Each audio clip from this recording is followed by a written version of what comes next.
Before we start the music, we actually have a special guest that we'd like to bring out right now, who's known Jim probably longer than anybody else has. If you would give a very warm welcome, all the way in from New Jersey. Wow, some New Jersey love over here. Was it New Jersey? What New Jersey love? Okay, wow, got some Jersey love out here in the audience. If you would please welcome Jim's brother, John Peterman. This is my little brother, 3 years younger than me. This is a lot of surprises, including this is the first time I met my step-nephew, Jim MC this evening. I don't know how loud that is out there, but I can't hear You that. hear it? Okay. I'm going to have to say a few words for James Robert. And here they are. My earliest memory of my brother was him and me together in a captured photograph of us maybe age 4 and age 7 next to each other in our matching Hopalong Cassidy outfits. Black cowboy hats, black shirts, black pants with silver trim, and a pair of holstered cap-ons for each of us. We posed together for the photo, but soon after ran in different directions as our neighborhood in Wauwatosa, Wisconsin, was full of children and we each had our own gang. There were 3 Peterman children. Nancy, my sister, was 7 years older than Jim, and I was 3 years younger than him. In the division of personalities and talents among us, Nancy was the most charming, sociable, athletic, and organized. She was a cheerleader in high school and could make friends with anyone, and did so with much of the state of Wisconsin.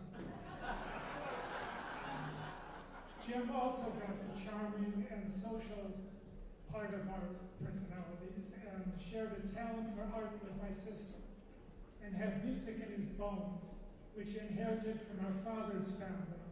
Our uncle was a professional choir master in Chicago, and our father, in his later years, became a respected Native American singer and drummer. This left me with an open field to pursue books and academia. Much to the surprise of our elementary and high school teachers, who remembered my siblings more for their socializing than for their studying. As we grew up, our paths did not cross very much. Jim was out of the house with his friends most of the time.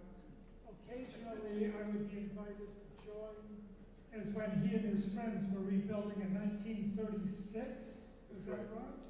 Oldsmobile coupe in our grandmother's garage. When the rebuilt engine was ready for testing, my job was to lie on the front fender of the car as it rolled down the street and pour gasoline into the open carburetor. God bless you, Ken. The engine did turn over, and we all did survive. There were flames coming out. We became closer once Jim left home, and I got to stand backstage at the Fillmore in San Francisco when the Miller Band played along with Chuck Berry. I also got to sit in the London recording studio when the Miller Band recorded their first record there. Later, I went to see his new daughter on his short-lived farm in Indiana and visited many times at the house he helped to build in Beloit, which launched his carpentry career. Don't worry, this is the last page. Some of our best moments as adults have been the hours we have spent by ourselves fishing together on our annual family vacations in northern Wisconsin. I expected to grow old with my siblings. However, 18 months ago, our very healthy sister suddenly had an attack in her pancreas and died 2 weeks later. She loved Jim's music and is a very resourceful woman. I can imagine she may have found a way to be here with us tonight. And then last spring, it required a rescue by helicopter to enable Jim himself to survive while he was having a stroke. As we grow older, each day we spend with our friends and family is a gift. with this gathering tonight is certainly a most precious gift for me. My last words must be for Susan, who worked tirelessly for months to put this event together. We all are in her debt and looking forward to their next adventure together. Thank you. Thank you, brother John.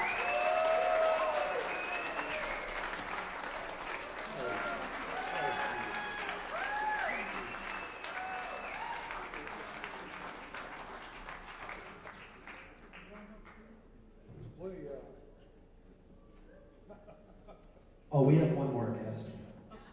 The walk down memory lane is going to continue with your friend, Mr. Rick, who has some stories and recollections that he's going to try to pull out of you in front of this audience. So, if you would spend just a moment, yeah, oh no, is what he said. So that's usually, oh yes, for us. The best stories are the ones that no one wants told. So Rick, This thank is you a for brother coming here. in, and we look forward to hearing Jim's early days. Now, Susie told me y'all had a hook, and if this gets too long, you're not afraid to use it. Jimmy? Rick, that's for you. Those are the words for you. Okay. So what's happening, my man? Well, just came here to do this gig and got told when I got into the lobby that it was a whole lot larger deal. I mean, Yeah. I saw so many cars parked out here that I couldn't believe we got that happening just from the Tryon bunch. You ready to go way back in the alley? It's a good. Are you ready to go way back in the Sure, alley? I am. Sure you am. Okay. Jimmy and I met in, I'm going to say it's like 1958. Anybody go back that far? Yeah. 1958, I think we're junior high school, playing Sheep's Head. That's an old English card game for those of you that don't know. We weren't always musicians, we were card players.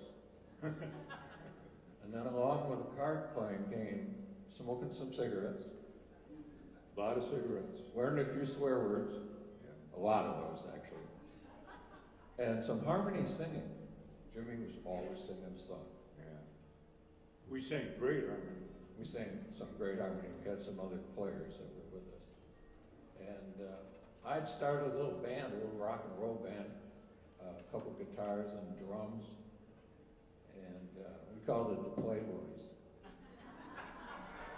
The original Playboy. We were the original Playboys. Till we got a notice from Hugh Hefner's office.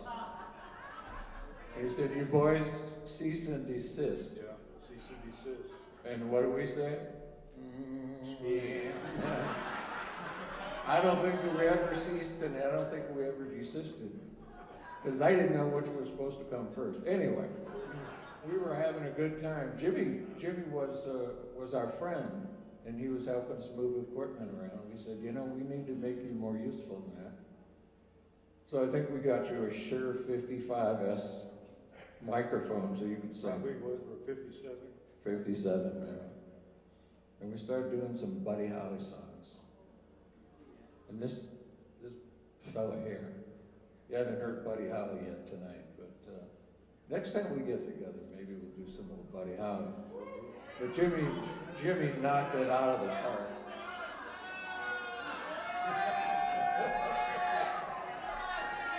Oh, come on. We had some early days in music, you know, between card games. We were occasionally catching an act that would come to town. First one I can remember, and I got to name some significant ones. I Can Tina Turner Review. You and I, I Can Tina Turner. Tina Turner's like 19 years old. We're about 15 or 16. James Brown. A lot of woman. James Brown came to town. Yeah, we saw James Brown review. The cape came off, and the cape went on, and the cape came off, and the cape went on. You guys have seen some James Brown. Who else did we see? Curtis Mayfield in The Impressions. The Impressions. From Chicago. One of the most influential on the two of us. We did a lot of impressions music. We learned that incredibly cool harmony that they did. B.B. King. B.B. King. We got to that stuff. And so Jimmy sang for a while, and then he said, you know, I think I need to play something. We got a couple guitar players, we don't need another one. So he said, I remember what happened. Uncle Ray Charles came out with What I Say. And we said, what? What's that? What'd you say, Ray? And for those musicians in the crowd that remember the beginning of that song, there's a special instrument. G-Dad, it's a Wurlitzer. Wurlitzer. Jimmy said, I gotta get me one. I'll learn how to play it. So we did. He went and bought one. And it wasn't long before we had that Wurlitzer electric piano set up with the band doing our music. And this gave our music wings. We started to fly now because we had keys and singing, good harmonies. What else do you remember about that time? That's putting you on the spot. Yeah, I remember getting in trouble. I was telling your fine singer out there that we were all on the verge of trouble as kids. Did you guys ever see the movie Stand By Me? That was us. Yeah. That was us. We were the originals. We were the originals. They copied us. They came to us when they did the movie and they said, how'd you guys do that? Sitting around in this little place, just cussing up a storm, smoking, playing cards, acting like you're really big shit. And we were a bunch of little shits. Yeah, we sure were. But we didn't know that. We didn't know that. We thought we were very cool. Some of our early music influences, though, all the doo-wop singing. There's a group called not sure I can remember. They did a song called Walking Along. Anybody remember that song? I remember the song, but You sang it all the time. walking along my merry way, singing a song, I will be gay. Oh, happy day, I'm just a walking along. Boom, boom, boom, boom, boom, boom, boom, boom. So we were doing that. We were listening to a lot of folk music back in those early days too, Peter, Paul, and Mary, and Kingston Trio. One of the guys in the group had a couple of parents that were in the barbershop singing, and we learned barbershop harmony from them. And didn't particularly like barbershop harmony, but we liked harmony. Yeah, we liked the harmony. We went to the State Fair Park, and there was an amusement, there was a midway with guys from down south, a jazz band. And we would go to the fair just to hear these guys. Remember those guys? Yeah. That was a kick. So we moved on. The band was getting pretty good. The band was getting a lot of gigs. And we'll just talk about a couple of the gigs. Jimmy and I were basically the go-getters of the band, and we'd always find the work. And a couple of times we went out on spring tours. Do you remember that? Yeah. We went camping with a case of beer, and we would stop in at bars along the way and ask them if they needed some summer entertainment. Yeah. And we found one place, and it was called the Miami Steakhouse. This is in Milwaukee, and Jim and I go in. And the place is empty except for the owner. And we sat down and had a beer and a hamburger. Said, how's business? And the guy said, well, boys, not much happening around here. We said, we got an idea for you. Within 6 weeks, we were down there. We took a sign down. We changed the name of his business, which was the Miami Steakhouse, and we turned it into the Miami Go-Go. And we brought go-go girls up from Chicago. We built cages for them. Yeah, we built cages. Yeah. And we built cages, and we danced. And we danced, and we sang, and we ran the place for a good part of the summer, and had lines of people waiting to come in every night. Yeah, we had the girls were dancing, and then they would sub for waitresses, so they did both waitressing and dancing in the go-go cages. Women are always working double time. You know? It was a great deal, a great deal. One of the ladies I was talking to here, and I walked around. Okay, I was going to tell you one more story. One of the ladies here said, "You got to tell the story about Austin, Minnesota." So we get a job from Artist Corporation of America, and they sent us out to Austin, Minnesota to play a 3-week gig at Jack's. Yeah, well, we had 2 weeks and a week, whatever they A call it. bonus week. Yeah, bonus week. We If did we a were good good, job. they would keep us for a 3rd week. But we came in on a Sunday morning, early in the morning, and we rolled up to the place, and they had all these 8x10 glossy pictures in the window of all these nudes. And we thought, where are we here? Well, it turned out it's In heaven. yeah, in heaven. Sure enough, Jack's Stage Bar was a strip joint. And we're a rock and roll band, right? So we know a lot of strip joint kind of music.